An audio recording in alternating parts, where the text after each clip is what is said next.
Next chapter है आपका amine. Easy chapter है, ज्यादा डिफिकल्ट नहीं है चैप्टर। फायदा ये है कि इसमें कहीं मैकेनिज्म नहीं है, आपको सीधे सीधे रिएक्शन इसमें है, सीधे सीधे एज इट इज आपको रिएक्शन पढ़ने हैं। 2-3 टेस्ट इसमें हैं, जैसे अल्कोहल में आपने 2-3 टेस्ट पढ़े थे, ल्यूकास टेस्ट पढ़ा था एक, ठीक है, प्राइमरी सेकेंडरी टर्शरी को अलग करने के लिए। वैसे ही एमीन में भी अभी मिलेगा आपको primary amine, secondary amine, tertiary amine को आपको सेपरेट करने के लिए। तो क्या है, चैप्टर इजी है, इसके क्वेश्चंस ऑलरेडी आउट रहते हैं, वो हम बता देंगे कि चैप्टर से कहां से ज्यादा पोर्शन आएंगे इसके, ठीक है। कुछ स्टार्टिंग है आपका, क्या काम है इसका, अभी एमीन कहां से आया, इसका ओरिजिन क्या है, वो अभी हम बताते हैं। पहले एनसीईआरटी क्या 1-2 लाइन पॉइंट बोल रही है, पहले उसको क्लियर कर लो। ये कंपाउंड कहां है। Amine constituent are important class of organic compound derived by replacing one or more hydrogen atom NH3 molecule by alkyl and aryl group। सबसे पहले एमीन क्या है, जैसे बेसिक जब हम ऑर्गेनिक स्टार्ट करते हैं तो हमें यह बताया गया था कि अगर आपके पास कोई भी एल्कीन प्रेजेंट है और उस एल्कीन में से अगर आप हाइड्रोजन को माइनस कर देते हो तो आपका जो रिस्पेक्टिव स्पीशीज बनता है that is called alkyl group, इसको एल्किल बोलते थे। सेम आपके पास अगर अमोनिया प्रेजेंट है तो अमोनिया इन द सेंस हो गया आपका NH3, इसमें से आप एक हाइड्रोजन कर दो माइनस, तो एक हाइड्रोजन माइनस करते ही ये हो जाएगा NH2, क्योंकि नाइट्रोजन 3 बॉन्ड बनाता है, 3 बॉन्ड के साथ एक लोन पेयर रखता है। जैसे ही नाइट्रोजन का एक बॉन्ड ब्रेक करोगे तो नाइट्रोजन का एक बॉन्ड खाली हो गया, जो किसी के और 7 बॉन्ड बनाने के लिए बिजी हो जाएगा, और उसी की जगह पर आप ये एल्किल ग्रुप जोड़ दो। तो आप जब ये एल्किल ग्रुप जोड़ दोगे तो ये जो रिस्पेक्टिव स्पीशीज बनती है that species is known as amine. तो वही लिखा है कि जब आप अमोनिया में से एक हाइड्रोजन को निकाल देते हो और उसकी जगह आप जब एल्किल ग्रुप बैठा देते हो then the species is known as ammonia, sorry amine, ठीक है। बाकी नाइट्रोजन के पास एज इट इज एक लोन पेयर प्रेजेंट होता है तो वो एज इट इज प्रेजेंट रहेगा। दूसरा आप ये बताइए कि एमीन के नाइट्रोजन के पास एक्स्ट्रा इलेक्ट्रॉन है, जैसे अभी से ही जाने रहो आगे ये क्या करने वाले हैं, एक्स्ट्रा इलेक्ट्रॉन है इनके पास। तो एक्स्ट्रा इलेक्ट्रॉन जिनके पास होता है उनको केमिस्ट्री में एक अलग से स्पीशीज नाम दिया गया है, that is called nucleophile. Nucleophile वो होते थे जिनके पास या तो लोन पेयर प्रेजेंट हो या तो उनके पास नेगेटिव चार्ज प्रेजेंट हो। तो क्योंकि एमीन के नाइट्रोजन के पास पहले से लोन पेयर प्रेजेंट होता है, ये लोन पेयर प्रेजेंट होता है जो किसी और स्पीशीज को कंपाउंड को डोनेट कर सकता है, तो इसीलिए जो एमीन होता है ये अपने आप में एक न्यूक्लियोफाइल होता है, अपने आप में। तो अगर ये अपने आप में एक न्यूक्लियोफाइल है तो इसके ऊपर अटैक हमेशा कौन करेगा, जिसके पास इलेक्ट्रॉन की कमी होगी, और इनके पास इलेक्ट्रॉन ज्यादा होता है वो न्यूक्लियोफाइल होते हैं, तो जिनके पास इलेक्ट्रॉन की कमी होती है वो इलेक्ट्रोफाइल होते हैं। यानी कि एमीन पर रिएक्शन करने के लिए इलेक्ट्रोफाइल कूदेगा, तो क्योंकि इसमें से किसी को हटाया जाएगा तब वो बैठेगा, तो जो एमीन होता है वो इलेक्ट्रोफिलिक सब्स्टिट्यूशन रिएक्शन देता है। क्योंकि कभी कभी आपको पेपर में दे दिया जाएगा, आपको ये पहचानना होगा कि इनमें से कौन सा इलेक्ट्रोफिलिक सब्स्टिट्यूशन दे रहा है और कौन सा न्यूक्लियोफिलिक। तो वो ध्यान रखना, अगर स्पीशीज अपने आप में न्यूक्लियोफाइल है, मैं न्यूक्लियोफाइल हूं, मेरे पास इलेक्ट्रॉन ज्यादा है तो मेरे पास प्लस वाला दौड़ेगा, तो अगर मैं न्यूक्लियोफाइल हूं तो मेरे पे इलेक्ट्रोफिलिक सब्स्टिट्यूशन होगा, और अगर मैं इलेक्ट्रोफाइल हूं इसका मतलब मैं न्यूक्लियोफिलिक सब्स्टिट्यूशन करने जा रहा हूं। तो ये ध्यान रखिएगा, थोड़ा सा इनके लिए स्टार्टर है, ये थोड़ा सा ध्यान रखिएगा। In nature they occur among protein, vitamin, alkaloids and hormone. Nature में ये आपके प्रोटीन में मिल जाएंगे, आपको विटामिन में मिल जाएंगे, एल्कलॉइड्स में मिल जाएंगे और हार्मोन्स में भी ये मिल जाएंगे। Synthetic example that is included at polymer, dye stuff and drug. ये सब एमसीक्यू के क्वेश्चंस हैं, एमसीक्यू में आएगा। The synthetic examples of amine is polymer, vitamin, protein, alkaloid, ऐसे करके देगा 4 ऑप्शन में। तो ये सब एग्जांपल वो उसके लिए है, एमसीक्यू के लिए। 2 biologically active compound, that is पहला है आपका एड्रेलिन और दूसरा है आपका इविड्राइन। 2 बायोलॉजिकली एक्टिव कंपाउंड होते हैं, दैट इज एड्रेलिन। एड्रेलिन एक इमरजेंसी हार्मोन है जो कि 3 काम करने में यूज किया जाता है, फाइट, फ्लाइट, फ्राइट, 3F। इसका फंक्शन ही होता है, आपके किडनी के ऊपर एक टोपी प्रेजेंट होता है, दैट टोपी is known as adrenal gland. उसी एड्रिनल ग्लैंड से ये हार्मोन निकलता है, एड्रेलिन हार्मोन। ये एक्सट्रीम गुस्सा, एक्सट्रीम खुशी या जो भी एक्सट्रीम चीजें हो रही हैं उसको सडन ये कंट्रोल करने की जिम्मेदारी इनके पास होती है। ठीक है, तो एड्रेनलिन के अंदर और इफेड्राइन के अंदर दोनों के अंदर एमीन प्रेजेंट होता है। अच्छा, कौन सा एमीन होता है तो वो भी बताया गया है, सेकेंडरी एमीन होता है, 2 डिग्री एमीन होता है। अभी वो हम दिखाते हैं कैसे होता है। काम क्या होता है, used to increase blood pressure. जैसे एनसीईआरटी कह रही है कि इंक्रीज करते हैं, बट ऐसा नहीं है, ब्लड प्रेशर डाउन भी कर सकता है। मतलब कि ये जो चीजें बढ़ी होंगी बॉडी में उसको एट रैंडम ये डिक्रीज कर देंगे, और जो चीजें बॉडी में डिक्रीज हुई होंगी उनको एट रैंडम ये इंक्रीज कर देंगे। नेक्स्ट है आपका novocaine, synthetic amino compound is used in anaesthetic in dentistry. Nova एक सिंथेटिक अमीन है जो डेंटिस्ट में एनेस्थीसिया का काम यूज करता है। हेलोएल्केन में भी एक पढ़ाया गया था, याद है किसी को? हेलोएल्केन में भी एक एनेस्थीसिया पढ़ाया गया था, हेलोथेन था। ठीक है, तो नाम याद रखो, देखो फंस गया दोनों में, दोनों तो अलग अलग एनेस्थीसिया है। वो हेलोथेन है जिसमें हेलोएल्केन प्रेजेंट है, और ये नोवाकेन है जिसमें एमीन ग्रुप प्रेजेंट है। नेक्स्ट है आपका Benadryl, well known as antihistamine drug, also contain 3 degree amino group. ये बेनेड्रिल आपका एंटीहिस्टामिन ड्रग होता है। जिनको इन्फेक्शन होती है, इन्फ्लेमेशन होती है, उनको एंटीहिस्टामिन ड्रग दिया जाता है। जैसे बहुत लोग को धूल से एलर्जी है, बहुत लोग को धूप से एलर्जी है, बहुत लोग को पानी का दूध से एलर्जी है। तो जब रेस्पेक्टिव किसी चीज से एलर्जी होती है, तो अगर वो चीज आपके बॉडी के अंदर चला गया, उसका रिएक्शन आपकी बॉडी में शुरू हो गया, तो उसको तुरंत कंट्रोल करने के लिए फिर एंटीहिस्टामिन वहां प्रोवाइड करवाया जाता है। ठीक है, तो वो उसके लिए होता है। ठीक, चलो नेक्स्ट है आपका structure of amine, that is like NH3। Nitrogen atom of amine is trivalent and carries unshared pair of electron. तो जैसे आप अमोनिया चेक कर लो, क्योंकि अमीन का जो ओरिजिन है, अमीन की जो ओरिजिन है वो अमोनिया से ही आया है।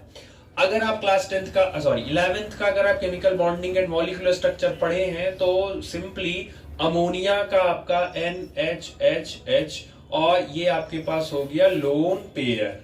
तो क्योंकि इसके पास 1 2 3 और एक इसका लोन पेयर भी एक सिग्मा माना जाता है, तो जो नाइट्रोजन है इसमें टोटल 4 सिग्मा बनाया है। 4 सिग्मा इन द सेंस ये sp3 हाइब्रिडाइज हो गया, और sp3 हाइब्रिडाइज अगर होता है तो उसकी जो ज्योमेट्री होती है वो टेट्राहेड्रल होती है, और टेट्राहेड्रल है तो उसका जो एंगल होता है वो 109 डिग्री 28 मिनट होता है।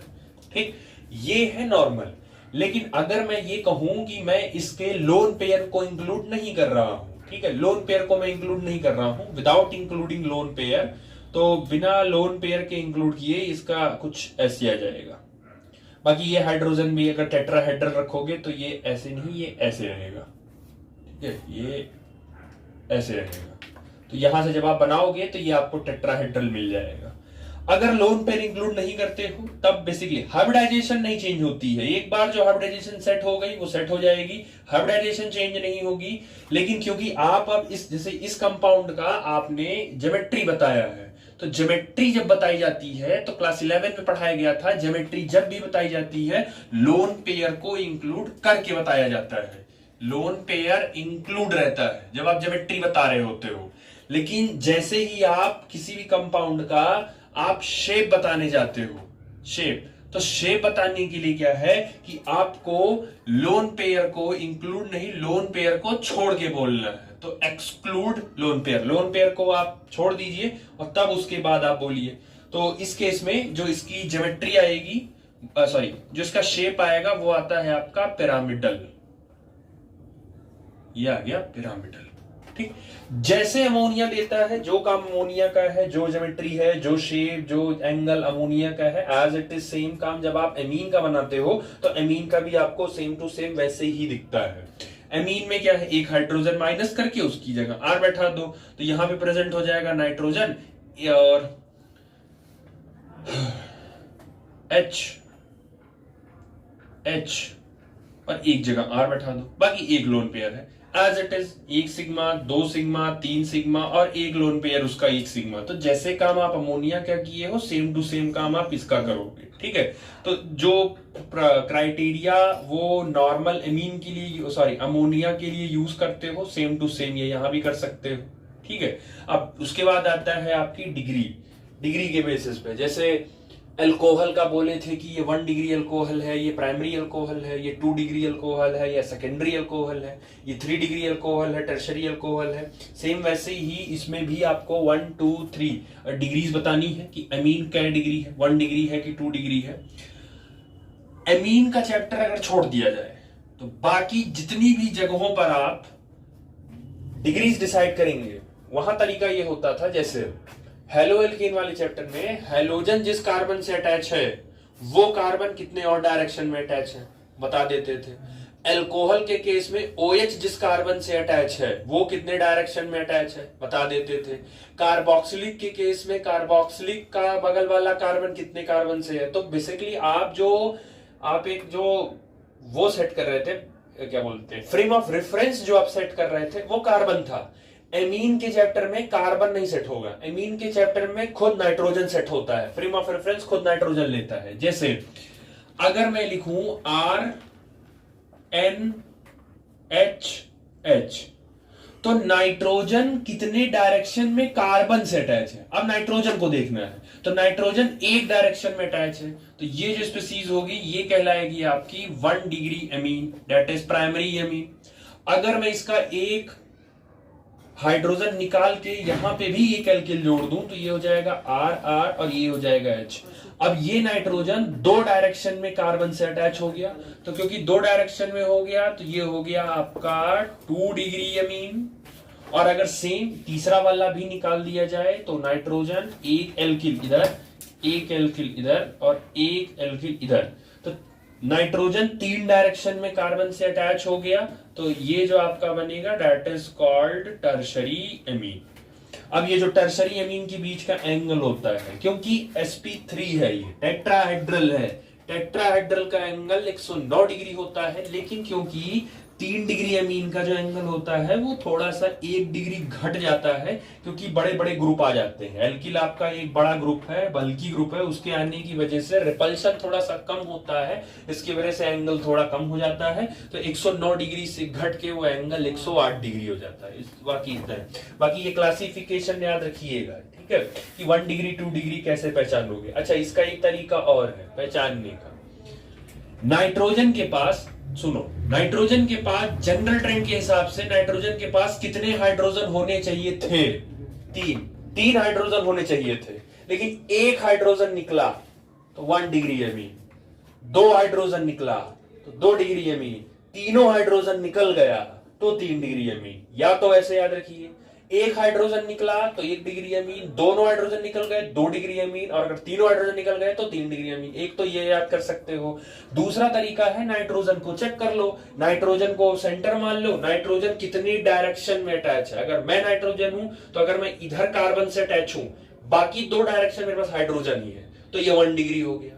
अगर इधर भी कार्बन है इधर भी कार्बन है तो वो 2 डिग्री हो गया, इधर भी कार्बन इधर भी कार्बन इधर भी कार्बन तो वो 3 डिग्री हो गया। आपको जैसे याद करना हो आप ऐसे याद कर लीजिए, क्योंकि अभी आपको एक टेस्ट पढ़ना है कि प्राइमरी, सेकेंडरी और टर्सरी अमीन को डिफरेंशिएट कैसे करोगे।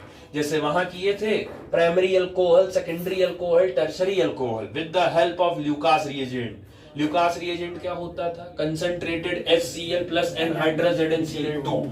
होता क्या था, जब आप 3 डिग्री में ल्यूकास डालते थे तो इमीडिएट टर्बिडिटी देता था व्हाइट कलर का, जब आप 2 डिग्री में डालते थे तो विद इन अ मिनट लेता था वो, और 1 डिग्री देता नहीं था। लेकिन अगर 1 डिग्री विद रेजोनेंस स्टेबलाइज्ड होता था तो वो भी विद इन अ सेकंड देता था। तो वहां आप 1 degree alcohol, 2 degree alcohol, 3 degree alcohol को सेपरेट कर देते थे by using Lucas reagent. Same concept अभी आपको फिर से एक बार इसमें पढ़ना है कि 1 डिग्री अमीन, 2 डिग्री अमीन और 3 डिग्री अमीन को आप सेपरेट कैसे करोगे। तो उसका अपना एक टेस्ट है जो इस चैप्टर में आपको पढ़ना है। ठीक है, समझ आ गया? ठीक, चलो नेक्स्ट आता है आपका नॉमेनक्लेचर। नेक्स्ट पोर्शन है नॉमेनक्लेचर। बहुत ज्यादा तो नहीं आता क्लास 12th में कि इतना ज्यादा आपसे पूछ लेंगे, हाँ बेसिक इतना अगर आपको आइडिया है तो आप कर ले जाओगे। अच्छा, एमीन क्या है? एमीन का जनरल रिप्रेजेंटेशन बता दिया। एमीन होता है RNH2। इसके लिए जो आप सफिक्स यूज करते हो नाम लिखते समय, जो लास्ट में आप यूज करोगे दैट इज, नाम चैप्टर ही उसी पे पड़ा है, ठीक है, एमीन ही लगाओगे आप, सफिक्स एमीन ही लगाओगे।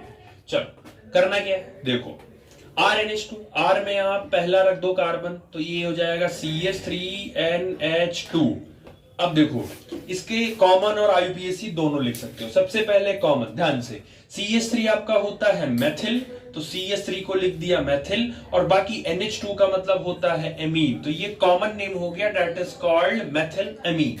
सेकंड आ गया आपका इसका आईयूपीएसी लिखने के लिए, तो आईयूपीएसी लिखते लिए एक कार्बन है, तो एक कार्बन के लिए आप लिखते हो मेथ, तो जो मीथेन लिखते हो, मीथेन की स्पेलिंग ले जाओ पूरी, METHAN, बस लास्ट का ई हटा दो और ले जाके यही वाला सफिक्स वहां पर ऐड कर दो, तो ये हो जाएगा AMINE, that is called मेथनामाइन।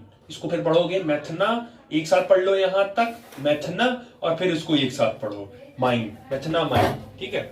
Same ऐसे आप दूसरा ले लो, दूसरा कंपाउंड ले लो, तो दूसरा कंपाउंड ये हो गया CH3 CH2 और NH2, ये हो गया आपका।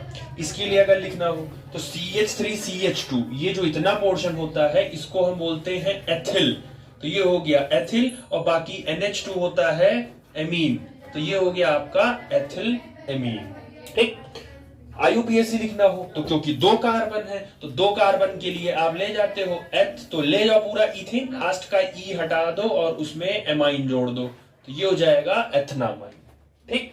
और कायदे से चेक कर लो, ये दोनों के दोनों कंपाउंड आपके, क्योंकि NH2 है, अगर NH2 है तो ये दोनों एग्जांपल किसके हो गए, वो प्राइमरी एमीन के, ठीक है, ये हो गए आपके 1 डिग्री एमीन के, ठीक। तीसरा, अगर मान लो ऐसे दिया है CH3 CH, फिर इसके नीचे भी CH3, और फिर यहां दिया है NH2, तो इसका कॉमन सबसे पहले आप चेक करोगे ब्रांचिंग, ठीक है। अगर ब्रांचिंग सेकंड कार्बन पर है, ब्रांचिंग अगर सेकंड कार्बन है, या CH3 को ऊपर कर लो, कोई चेंज नहीं आएगा, इसको यहां कर लो, NH2 को यहां कर लो, और CH3 को यहां कर लो। अब आप जनरल रूल लगाओ अपना वही वाला, नंबरिंग करो 1 2 3, तो कॉमन लिखना, अभी कॉमन लिखना है, अगर ब्रांचिंग सेकंड कार्बन पर है, अगर ब्रांचिंग सेकंड कार्बन पर है तो हम उसके लिए जो वर्ड यूज करते थे वो करते थे आइसो, तो ये हो गया आपके लिए आइसो। 3 कार्बन है तो 3 कार्बन के लिए आप लिखोगे प्रोपिल, वो इसलिए क्योंकि यहाँ का एक हाइड्रोजन गायब हुआ है, वो गायब हुआ होगा तभी है, तो प्रोपिल। और बाकी जो NH2 का मतलब हो गया एमीन, तो इसका नाम हो गया आइसोप्रोपिल एमीन, ठीक। आईयूपीएसी आता है इसका, तो आईयूपीएसी के लिए वही है सेम काम, 3 कार्बन है तो आप लिखोगे प्रोप, अब वही पोजीशन के साथ लिखनी पड़ेगी, दूसरे कार्बन पर है एमीन तो प्रोप 2, और क्या लिखोगे एमीन, मतलब कि 3 कार्बन है जिनमें से दूसरे कार्बन पर आपने NH2 ग्रुप बैठाया है, that is called prop 2 amine. समझ आया, ठीक है। चलो ऊपर वाला तो ठीक होगा, ये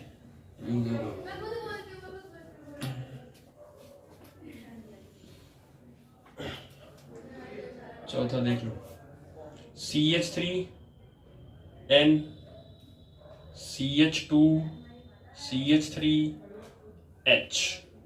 सबसे पहले आप इसमें वो डिसाइड कर लो ये क्या डिग्री है, 2 हाइड्रोजन निकला है, इसका मतलब है ये आपका 2 डिग्री एमीन है, पहले तो ये क्लियर हो गया कि 2 हाइड्रोजन निकला है तो ये हो गया आपका 2 डिग्री एमीन। अब आता है कि नाम लिखने के लिए, नाम कैसे लिखोगे, जनरल, किसी भी घर में अगर 2 भाई हैं या 2 बहन है या भाई बहन है, तो जनरल रूल के हिसाब से हमेशा शादी पहले बड़े वाले की होती है, जनरल जो सोसाइटी का रूल है, पहले बड़े की शादी फिर छोटी की शादी, कॉमनली। तो कॉमन लिखते समय नाइट्रोजन के दोनों तरफ कार्बन की संख्या सेम नहीं है। अच्छा, जो पहला और दूसरा एग्जाम्पल था वो सिमेट्री था, दूसरे चौथे वाले में नाइट्रोजन के एक तरफ 1 कार्बन है और नाइट्रोजन की दूसरे तरफ 2 कार्बन है, तो ये अनसिमेट्री है। तो इसका कॉमन नेम लिखते समय रूल क्या है, कॉमन लिख रहे हो ना तो पहले बड़े वाले का नाम लिखो, तो बड़ा वाला आपका बेसिकली है एथिल, तो पहले बड़े वाले का नाम लिख दो, उसके बाद फिर छोटे वाले का नाम लिखो, तो ये हो गया आपका मेथिल, और बाकी NH2 आपका होता है एमीन, तो ये कॉमन नेम हो गया इसका एथिल मेथिल एमीन, ठीक हो गया। अब आता है इसका आईयूपीएसी, आईयूपीएसी कैसे लिखोगे, तो ध्यान सुनना, क्योंकि आईयूपीएसी में आप चेक करो हमेशा ना ये जो नाइट्रोजन होता है वो हमेशा छोटे कार्बन को ही लेके ब्रांचिंग में यूज करता है, क्योंकि रूल के हिसाब से जहां पर नंबर ज्यादा होते हैं कार्बन के वही क्या बनता है, लॉन्गेस्ट कार्बन बनता है, वही चेन में इंक्लूड करते हो। 2 कार्बन इधर है, 1 कार्बन इधर है, तो चेन कौन सी बनेगी, चेन यही बनेगी। ये हो गया एज अ ब्रांच। आप इसके पहले वाले चैप्टर में लिखते थे 2 क्लोरो 2 डाइमेथिल ऐसे लिखते थे। अभी नाइट्रोजन के रिस्पेक्ट में लिखना है। नाइट्रोजन तो आप पहले सीधे लिखोगे N, अब यहां डिजिट यूज नहीं होगी, 1 2 3 4 यूज नहीं होगा, यहां सीधे नाइट्रोजन यूज होगा। जब तक वो 1 डिग्री अमीन है, 1 डिग्री अमीन में ही ये सिस्टम चलेगा। जहां अमीन का कंपाउंड 1 डिग्री से जंप करके 2 डिग्री में घुसा या 3 डिग्री में घुसा, वहां फिर डिजिट यूज होना बंद हो जाएगी, वहां फिर आप as it is nitrogen direct use करोगे। इस N से कौन सा ग्रुप जुड़ा है, मेथिल, तो आप लिखोगे N मेथिल, ब्रांच का काम हो गया। बाकी 2 कार्बन है तो एज इट इज 2 कार्बन के लिए एथ ले जाओ पूरा और लास्ट में सफिक्स जोड़ दो इसका, तो ये हो जाएगा N मेथिल एथनामाइन। समझ आए, समझ आए, ठीक। 5वां देखो, एक कम और कर सकते हैं, CH3 N CH3 CH3। अब इसका नाम कॉमनली और वो दोनों का है, तो आप ये चेक करो, एक तो तीनों मेथिल है और ऊपर से 3 है, तो कॉमन नेम लिखना हो तो सीधे लिखो ट्राई, फिर लिखो आप मेथिल, तो ट्राई मेथिल। और फंक्शनल ग्रुप कौन सा लगा है इसमें, एमीन, तो हो गया ट्राई मेथिल एमीन। अब आपको लिखना है इसमें कंपाउंड का नेम, आईयूपीएसी। तो क्या है, नाइट्रोजन एमीन के केस में, इनके केस में वर्ड रूट के लिए 1 कार्बन आपको चाहिए, ये वर्ड रूट के लिए 1 कार्बन आपको चाहिए ही चाहिए। नाइट्रोजन क्योंकि सब बराबर है, तीनों तरफ बराबर है, तो किसी 2 को ब्रांच मान लो, 1 को वर्ड रूट के लिए छोड़ दो, तो इसको छोड़ दो, इन दोनों को ब्रांच मान लो। तो इसके लिए लिखोगे N, N, जैसे वो याद है, कार्बन के ऊपर Cl, कार्बन के ऊपर Cl। और अगर ये ऐसे होता तो क्या लिखते, 1, 1 यही लिखते, बस उसी नाइट्रोजन पर 2 मेथिल था, तो इस बार डिजिट यूज नहीं किया, इस बार खुद नाइट्रोजन, तो N, N।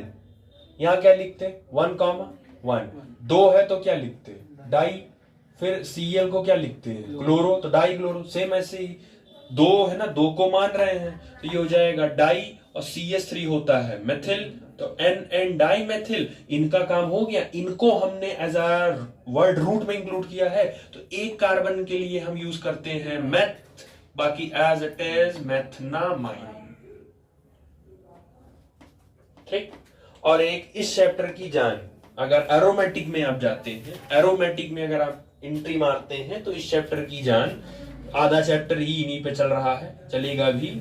बेंजीन के ऊपर NH2, ये इसको बोलते हैं एनिलीन, कॉमनली बोलते हैं इसको एनिलीन, और इसका आईयूपीएसी नेम है बेंजामाइन,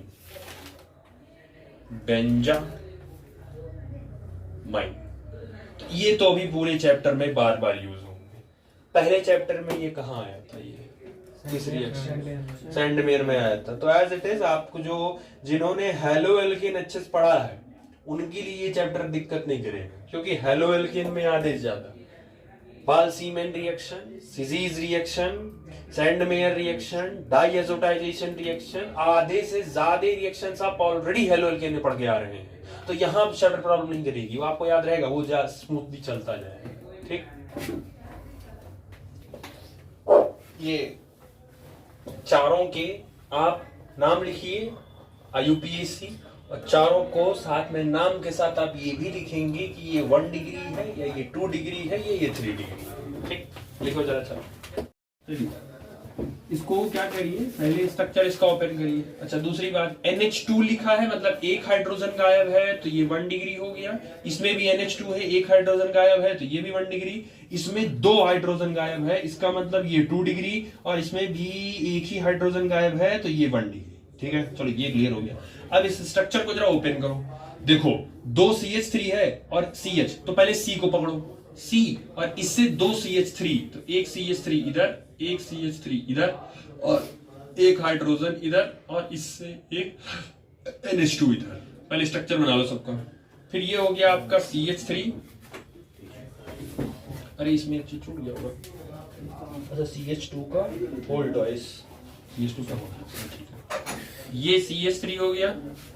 CH2 का होल ट्वाइस का मतलब है 2 बार है, CH2 CH2, ये ऐसे है।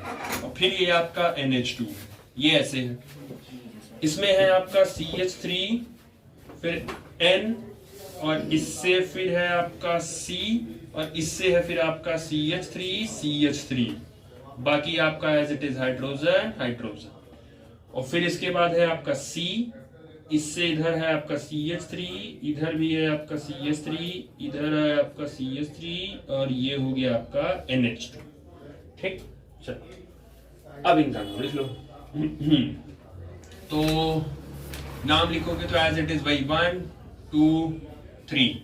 तो 3 के लिए जो अभी कराया था थोड़ी देर पहले, प्रोप 2 एमाइन। ये क्या प्रोप 2 एमाइन, इसमें सीधे सीधे दिख रहा है प्रोप 1 2 3। तो इसमें आप लिखोगे प्रोप 1 एमाइन, प्रोप 1 एमाइन हो गया। अब इसमें देखो,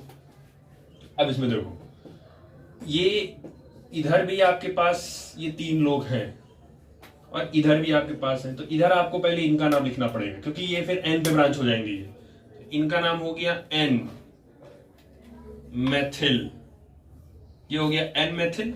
उसके बाद फिर 1 2, फिर उसके बाद 1 2, तो 1 पर आपका मेथिल बैठा है, 1 मेथिल।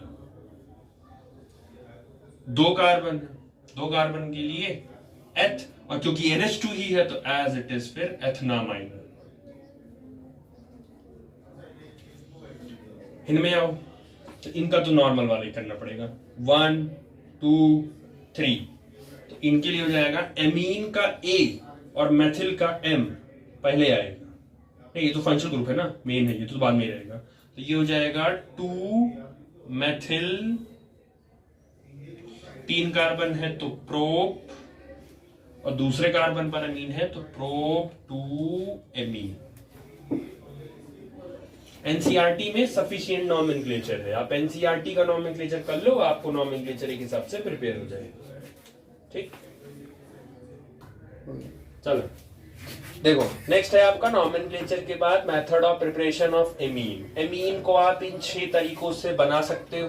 6 तरीके याद रखिए, एज इट इज, जैसे हर बार करते हैं कि तरीका पहले बता देते हैं।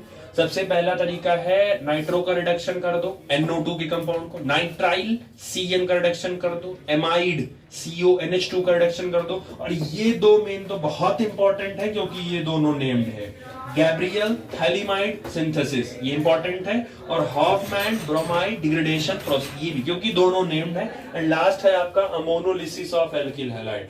सब आसान है और बहुत ज्यादा आसान है। रिडक्शन में क्या करना होता है, हाइड्रोजन जोड़ना होता है और ऑक्सीजन को रिमूव करना होता है। तो ये ऊपर से तीनों में वही सेम काम करना है, हाइड्रोजन जोड़ दो, ऑक्सीजन को बाहर निकाल दो। और ये इस काम को करने के लिए आपको एक एक रिएजेंट चाहिए।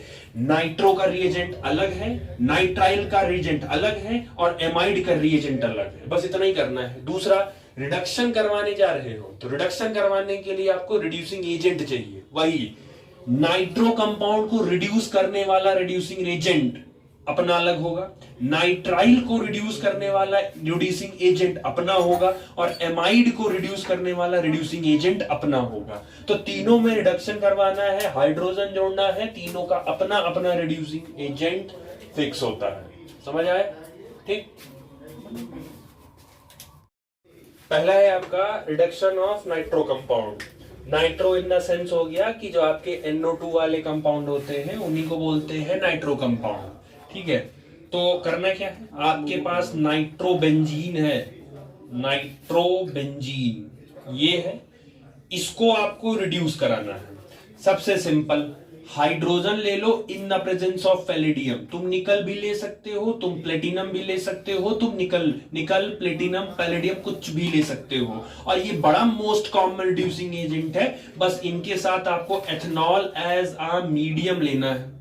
क्योंकि ये एक रिड्यूसिंग एजेंट है तो ये हाइड्रोजन सप्लाई करेगा। तो जरा ध्यान से देखो, रिडक्शन में हाइड्रोजन ऐड करते हो और ऑक्सीजन को रिमूव करते हो, तो बस कुछ नहीं करना, यहां से ऑक्सीजन को रिमूव कर दो और उसकी जगह किसको बैठा दो, हाइड्रोजन को बैठा दो, हो गया addition of hydrogen and removal of oxygen is known as reduction. क्योंकि नाइट्रो का कही है इसीलिए रिडक्शन ऑफ नाइट्रो कंपाउंड पहला हो गया।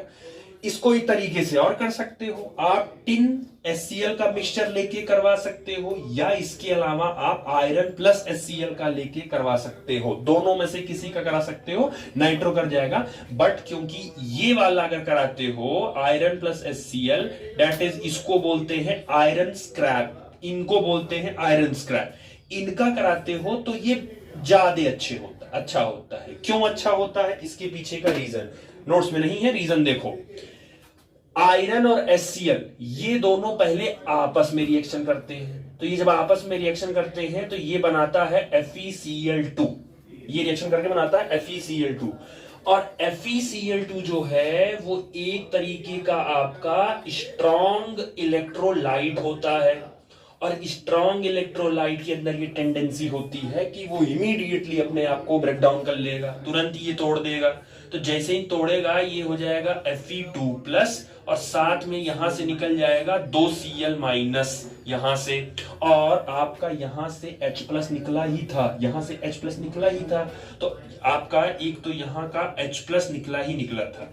ऐसे रिएक्शन और होते जाएंगे। अब आप ये चेक करो, यहां पे तो एक ही Cl था लेकिन यहां कितने Cl निकल गए, और 2 Cl को बैलेंस करने के लिए फिर कितने H आएंगे, 2 H आएंगे।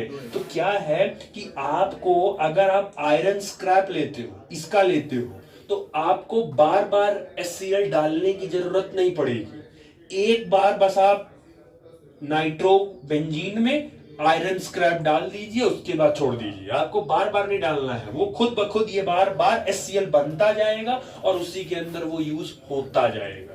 तो ये एक प्रॉफिट होता है आयरन स्क्रैप को लेने का, कि आपको बार बार HCl बाहर में नहीं डालना है, सॉल्यूशन में आपको बार बार डिप नहीं करना है, वो उसी रिएक्शन में ही बनता रहेगा और रिएक्शन में ही यूज होता रहेगा जब तक कि आप उस रिएक्शन को खुद से नहीं रोकते।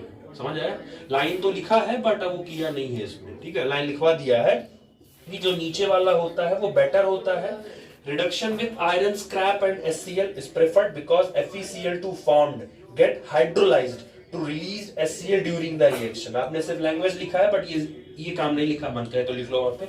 Thus only a small amount of HCl initiate the reaction। इसीलिए बहुत थोड़ा सा HCl लगता है, थोड़ा सा HCl लगेगा, एक बार कहानी शुरू तो वो फिर चलता रहेगा, HCl बनेगा, खुद ही यूज होता रहेगा, आपको बार बार डालने की जरूरत नहीं है, झंझट कम हो गया। जैसे कूलर में बार बार पानी डालना पड़ता है, कुछ ऐसा सिस्टम लगा दो कि कूलर में पानी कम होते ही वो खुद ही भर ले ऑटोमेटिक, तो वही वाला सेम सिस्टम है, HCl बनेगा, खुद यूज हो जाएगा, फिर बनेगा, फिर यूज हो जाएगा, तो ये फायदा होता है।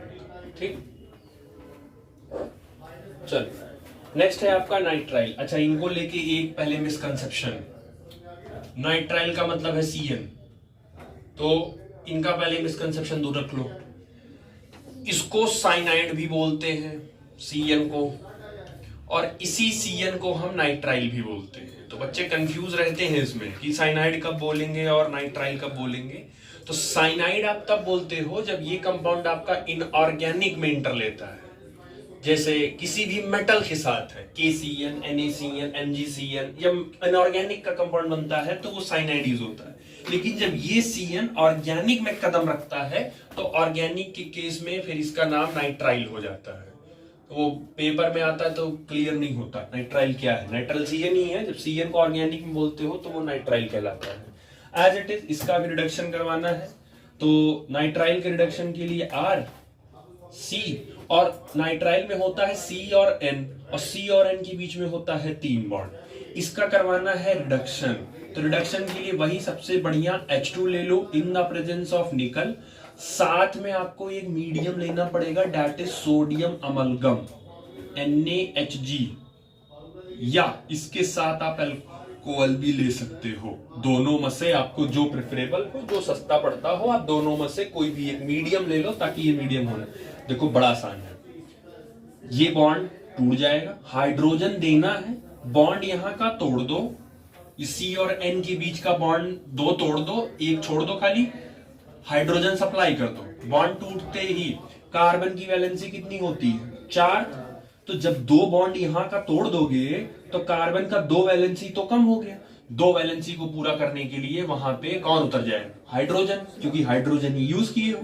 और नाइट्रोजन की वैलेंसी होती है 3, उसका भी टूट गया, तो इसको मिल जाएगा 2 हाइड्रोजन इधर। तो इस कार्बन को 2 हाइड्रोजन और इस नाइट्रोजन को 2 हाइड्रोजन, यही सप्लाई कर देगा, यही, क्योंकि रिड्यूसिंग एजेंट है, ये सप्लाई कर देगा उसको। तो आपको आपका जो मिलेगा अमाउंट, ये जो स्पीसीज है, ये ध्यान से चेक कर लो, ये प्राइमरी अमीन है। तो प्राइमरी अमीन अगर आपको बनाना है, प्राइमरी अमीन, तो आप ये तरीका यूज कर सकते हो। एक बात और, जो आप लेके चले हो कंपाउंड, उसमें से एक कार्बन उसके पास एक्स्ट्रा है, जब आप RCN लिखते हो ना, तो उसमें इसका कार्बन इंक्लूड नहीं करते हो आप, फिर आप इसी का कार्बन लोगे। जैसे एग्जांपल के तौर पर अगर मैं यहाँ एग्जांपल दूं, तो R की जगह ले लो CH3CH2, R की जगह, और आपने ले लिया CN, फिर एरो पर सारी चीजें सेम है, इसको बनाओगे तो ये बनेगा CH3CH2, और ये क्या हो जाएगा? CH2, और ये हो जाएगा NH2। अब यहां अगर आपसे कोई पूछता है कि कितने कार्बन है, तो यहां आपके पास 2 ही कार्बन है, एक कार्बन इसका, एक कार्बन इसका, 2 ही कार्बन है। ये कार्बन इसका, इसके कार्बन इंक्लूड नहीं किया जाता है, ये सिर्फ 2 ही कार्बन है। लेकिन जब प्रोडक्ट बन गया तो आप चेक करो आपके पास टोटल कितने कार्बन हो गए। तो कहीं ना कहीं ये एक ऐसा तरीका है जिसमें प्रीवियस से एक एक्स्ट्रा कार्बन आपको एक्स्ट्रा मिल जाएगा। तो ये ध्यान रखिएगा, इसमें एक कार्बन आपको एक्स्ट्रा मिलेगा इसमें, ठीक है। दूसरा, इनके अलावा आप लिथियम एल्यूमिनियम हाइड्राइड LiAlH4 भी यूज कर सकते हो। इनके बारे में प्रीवियस चैप्टर में बताया गया था। काफी महंगे रिएजेंट है, ये एक्सपेंसिव रिएजेंट है, स्पेशल केमिकल बनाने के लिए ही इनको यूज किया जाता है। And LiAlH4 is a strong reducing agent, बहुत स्ट्रॉन्ग रिड्यूसिंग एजेंट है वो। तो इनके अलावा उनको भी यूज कर सकते हो, बजट है तो यूज करो, नहीं तो कोई ऐसा खास जरूरत नहीं होती, ठीक है। नेक्स्ट आता है आपका रिडक्शन ऑफ एमाइड। तो उसमें कुछ ज्यादा चेंज है नहीं, एमाइड में भी सेम टू सेम ही रहेगा, थोड़ा बहुत खाली चेंज हुआ है बस खाली। हाँ, एमाइड का थोड़ा सा फॉर्मूला याद रखिएगा, क्योंकि फॉर्मूले में थोड़ी सी प्रॉब्लम आती है एमाइड। तो एमाइड का ये हो गया रिडक्शन ऑफ एमाइड। एमाइड होता है आपका RC≡ONH2। अब देखो, इसको भी रिड्यूस करना है तो इसको आप हाइड्रोजन से रिड्यूस नहीं कर सकते, जैसे बाकी जो 2 केसेस में आप किए हो। बाकी दोनों रिडक्शंस में आपने हाइड्रोजन लिया था, इन द प्रेजेंस ऑफ पैलेडियम और इन द प्रेजेंस ऑफ निकल। फिर सेकंड वाले में आपके पास ऑप्शन भी था कि आप ले सकते हो। लेकिन अगर आपके पास सामने एमाइड है और आपने ये कहा कि एमाइड को हाइड्रोजन के साथ रिड्यूस कर दें, तो ये पॉसिबल नहीं है। हाइड्रोजन एमाइड को रिड्यूस नहीं कर सकता, लिखा नहीं एनसीईआरटी कहीं, लेकिन जान लो, हाइड्रोजन H2 एमाइड को रिड्यूस नहीं कर सकता। वो इसलिए क्योंकि इस कंपाउंड में पीरियोडिक टेबल के 2 मोस्ट इलेक्ट्रोनेगेटिव एटम प्रेजेंट हैं, पहला नाइट्रोजन, दूसरा ऑक्सीजन, दोनों रजिस्ट कर देंगे, हाइड्रोजन का ऐड ही नहीं होने देंगे। तो अगर ये मोस्ट इलेक्ट्रोनेगेटिव एलिमेंट है, तो इससे जो सामने आ रहा है वो भी क्या होना चाहिए, फिर वो भी स्ट्रांग होना। और आपको पता है most reducing agent, strong reducing agent कौन है, LiAlH4। तो फिर एज इट इज आपको इसके लिए एमाइड को रिड्यूस करने के लिए आपको LiAlH4 हम यूज करेंगे। दूसरा, ये तो अपना काम करेगा, मीडियम भी तो चाहिए। पहले केस में अल्कोहल लिए थे, दूसरे केस में सोडियम वल्गम या अल्कोहल लिए थे। अब इस केस में क्या है ना, ऑलरेडी आप एक बार महंगा ले चुके हो, एक महंगा ले चुके हो, तो दूसरा थोड़ा सस्ता ही उठाओ। तो सस्ता उठाने के लिए दूसरा क्या उठा लिया, इसीलिए पानी। और एक रीजन और भी है पानी उठाने का, फिर वही सेम रीजन, पानी का डाइलेक्ट्रिक कांस्टेंट सबसे ज्यादा है, बॉन्ड तोड़ने में एक्सपर्ट है, क्योंकि 2 मोर इलेक्ट्रोनेगेटिव एटम है तो इनका बॉन्ड टूटेगा नहीं जल्दी, तो इसीलिए इनके बॉन्ड को भी तोड़ना है। तो ये बॉन्ड तोड़ने के लिए फिर कौन उतरा, पानी। तो ये पानी 2 काम कर दिया, एक तो बॉन्ड तोड़वा देगा और दूसरा मीडियम भी प्रोवाइड करवा देगा, ठीक है। बाकी का काम कोई प्रॉब्लम नहीं है। R का R हो गया। C सुनो, रिडक्शन करवा रहे हो ना, रिडक्शन में क्या होता है, हाइड्रोजन का ऐड, ऑक्सीजन का रिमूव। तो इस ऑक्सीजन को यहां से हटा दो, ऑक्सीजन जब हट जाएगा तो ऑक्सीजन अपना दोनों बॉन्ड लेके भी तो हट जाएगा, तो कार्बन का कितने बॉन्ड कम हो गए, 2। तो उसी 2 बॉन्ड को पूरा करने के लिए LiLH4 अपने अंदर से क्या सप्लाई कर देगा, हाइड्रोजन, और कार्बन को कितना हाइड्रोजन दे देगा, 2, तो CH2, बाकी एज इट इज आपका NH2, ये बन गया आपका एमीन। इसमें बहुत सारी चीजें हैं, जैसे ये क्यों यूज किया, क्या किया, क्या है, तो ये सब एनसीईआरटी ने एक्सप्लेन नहीं किया, वो मैं समझा रही। चलो नेक्स्ट है आपका एंड मोस्ट इंपॉर्टेंट, क्योंकि नेम्ड है, that is Gabriel phthalimide synthesis. बच्चा इसका रिएक्शन देख के ही डर जाता है, इतना बड़ा बड़ा देख के डर जाता है नहीं, सिंपल है, बहुत ज्यादा ही है। सबसे पहले थैलीमाइड एक कंपाउंड होता है, ये है वो compound, benzene, CO double bond, C double bond, NH, ये जो पूरा कंपाउंड है ये कहलाता है थैलीमाइड। गैब्रियल ने इसको बनाया था, इसको यूज किया था अपने प्रोसेस में, इसीलिए इसका नाम पड़ गया गैब्रियल थैलामाइड सिंथेसिस। दूसरा, इसकी एक पहली लिमिटेशन, गैब्रियल थैलामाइड सिंथेसिस से आप सिर्फ 1 डिग्री एमीन ही बना सकते हैं, इसकी एक पहली लिमिटेशन है। आप 2 डिग्री, आप 3 डिग्री एमीन नहीं बना सकते हैं, ठीक है, पहला लाइन ही यही लिखे हो, Gabriel phthalimide is used for the preparation of for 1 degree amine, तो ये सिर्फ 1 डिग्री ही बनवाएगा, पहली लिमिटेशन। दूसरी लिमिटेशन, ये एरोमेटिक एमीन नहीं बना सकता, मतलब ये एनिलीन नहीं बना सकता है, ये जब भी बनाएगा एलिफेटिक 1 डिग्री एलिफेटिक एमीन ही बनाएगा, ये एरोमेटिक नहीं बनाएगा। क्यों नहीं बनाएगा वो हम उस पे तो लिखे हो, इस पे हम समझा दे रहे हैं। अब देखो, सबसे पहले आप थैलीमाइड लो, इस थैलीमाइड का रिएक्शन आप अल्कोहलिक KOH के साथ करवा दो। अब होगा क्या, यहां से H, यहां से OH, ये H और OH आपस में कंबाइन होके निकल जाएंगे, दैट इज -H2O, और उसकी H की जगह पे जाके बैठ जाएगा कौन, K। अब ये जो K बैठा, तो क्योंकि ये पूरा स्पीसीज, आगे वाला पूरा स्पीसीज तो थैलीमाइड ही था, बस उसकी जगह आगे H की जगह कि पोटेशियम बैठ गया, इसीलिए इसका नाम हो गया पोटेशियम थैलीमाइड। समझ आ गया। उसके बाद इसका रिएक्शन आप एक हेलो एल्केन के साथ करा दो, हेलो एल्केन के साथ करा दो, यही इसका टर्निंग पॉइंट है। यहां जो आप हेलो एल्केन लिए हैं, वहां जो आप हेलो एल्केन लिए हैं, RX जो आप लिए हो, RX जो आप लिए हो, तो आप ध्यान रखिएगा कि उस RX में आपका जो R होगा, ये जो R होगा, वो R आपका एलिफेटिक होना चाहिए, एलिफेटिक होना चाहिए। इसमें जो R है वो एरोमेटिक नहीं होना चाहिए, एरोमेटिक का मतलब होता है बेंजीन, तो बेंजीन नहीं होना चाहिए, एलिफेटिक ही लेना है आपको, कार्बन की ही स्ट्रेट चेन लेनी है। क्या रीजन क्या है, पहले चैप्टर में पढ़ के आए हो। अगर इस R की जगह में एलिफेटिक, जस्ट एन एग्जांपल, मैं एग्जांपल दे रहा हूं कि अगर आप उस R की जगह अगर आप एलिफेटिक लेते, मतलब कार्बन की चेन लेते, तो आप लेते CH3, CH2, CH2, यही लेते, और हैलोजन के तौर पर आप कोई भी एक हैलोजन ले लो, सबसे बढ़िया हैलोजन होता है Cl। तो ये तो हो गया आपका एलिफेटिक वाले, ये हो गए आपके एलिफेटिक वाले। दूसरा, किसी ने कहा जरा एरोमेटिक पकड़ो यहां पर, तो जब एरोमेटिक पकड़ोगे तो एरोमेटिक का मतलब ही क्या होता है, बेंजीन। तो आपने ले लिया बेंजीन और आपने उसके ऊपर बैठा दिया हैलोजन, ये कौन सा हो गया, ये इस केस में R आपका क्या हो गया, एरोमेटिक, और इस केस में R आपका क्या हो गया, एलिफेटिक। तो आपको इस स्टेप में जब आप यहां RX लोगे तो वो ध्यान रखना है कि इसमें जो R है वो R एलिफेटिक ही होना चाहिए, एरोमेटिक नहीं होना चाहिए। क्यों नहीं होना चाहिए, आप जरा अगला स्टेप ध्यान से देखो। अगले स्टेप में X की इलेक्ट्रॉन नेगेटिविटी ज्यादा थी, वो इस बॉन्ड का इलेक्ट्रॉन खींचा, तो ये बॉन्ड टूटा कि नहीं टूटा। जब ये बॉन्ड टूटा तो यहां से K और यहां से X दोनों आपस में कंबाइन होके किस फॉर्म में बाहर निकल गए, KX के फॉर्म में बाहर निकल गए, और K की जगह खाली हो गई, K की जगह खाली हुई तो उसकी जगह कौन बैठ जाएगा जाके, R। या दूसरे शब्दों में नाइट्रोजन की इलेक्ट्रॉन नेगेटिविटी ज्यादा है, तो वो इस बॉन्ड का इलेक्ट्रॉन अपनी तरफ खींच लेगा। जब खींचेगा तो नाइट्रोजन के ऊपर कौन सा चार्ज आएगा, नेगेटिव, नाइट्रोजन के ऊपर नेगेटिव आएगा, और पोटेशियम के ऊपर कौन सा आएगा, तो ये तो पॉजिटिव निकल गया, यहां से X निकल गया तो KX। तो नाइट्रोजन के ऊपर जब नेगेटिव है तो इस पे अटैक कौन करेगा, तो ये R जाके बैठेगा, बैठ गया कि बैठ गया। अगर यहां से X निकला ही नहीं, तो ये आगे का स्टेप होगा नहीं।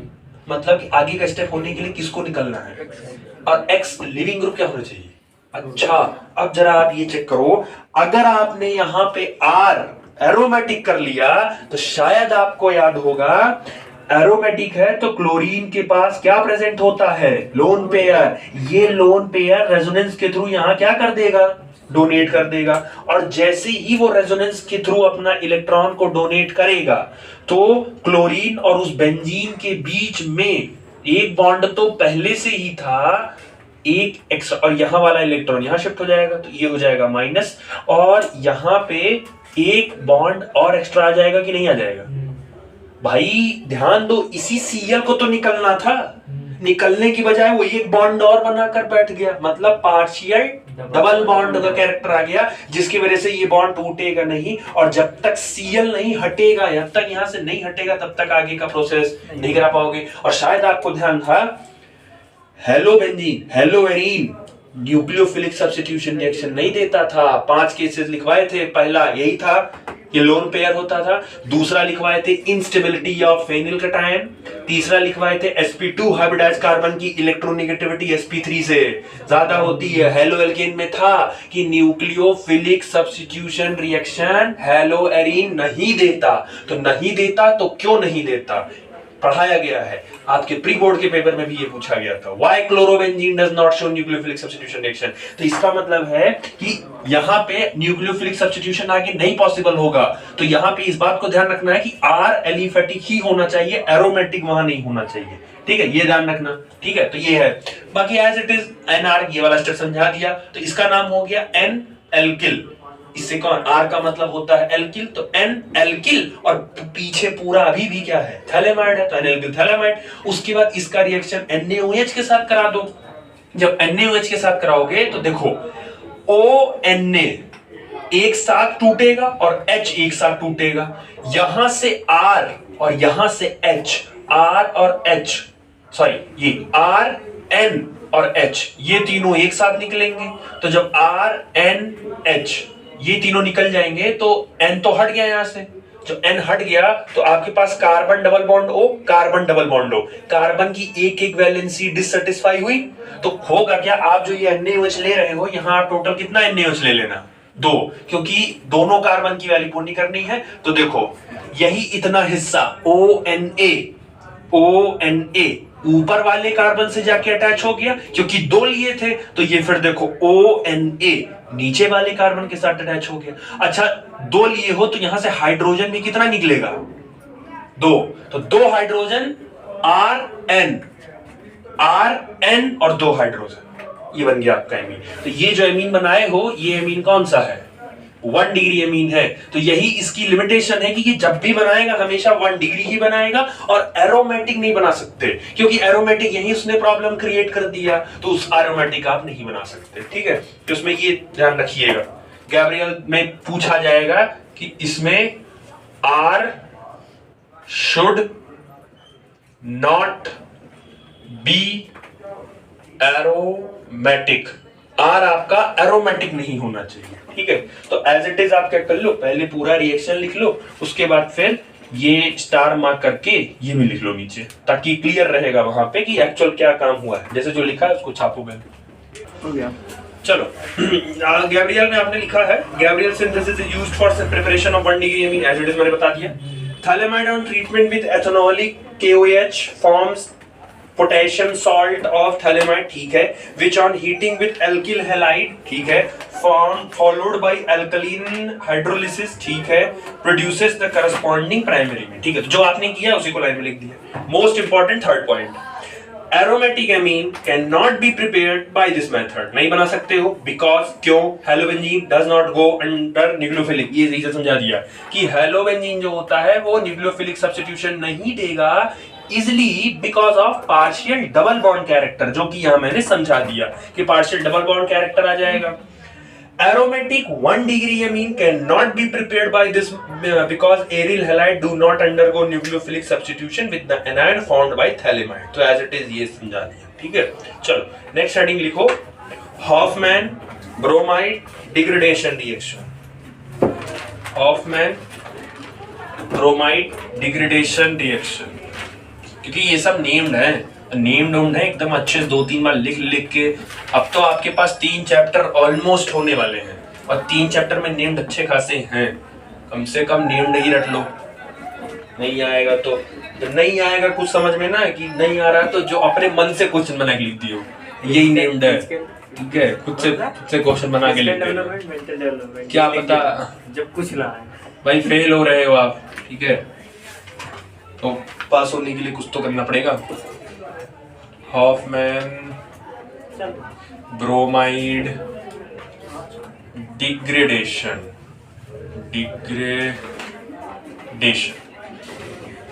अब इसका रिएक्शन मैं करवा दे रहा हूँ, इसमें कुछ चीजें हैं लिखने वाली, वो आप अभी लिख लेगा बाद में। सबसे पहले इसका रिएजेंट याद करो पहले, कौन कौन सा रिएजेंट है। तो रिएजेंट इसके नाम में लिखा है ब्रो, इतना मतलब समझ गए कौन यूज होगा, ब्रोमीन। तो ब्रोमीन में आ गया आपका Br2। अच्छा एमाइड, अभी थोड़ी देर पहले आपने एमाइड देखा था, एमाइड होता है RCONH2। तो एक तो ये नाम से उसके याद निकल जाएगा RCONH2।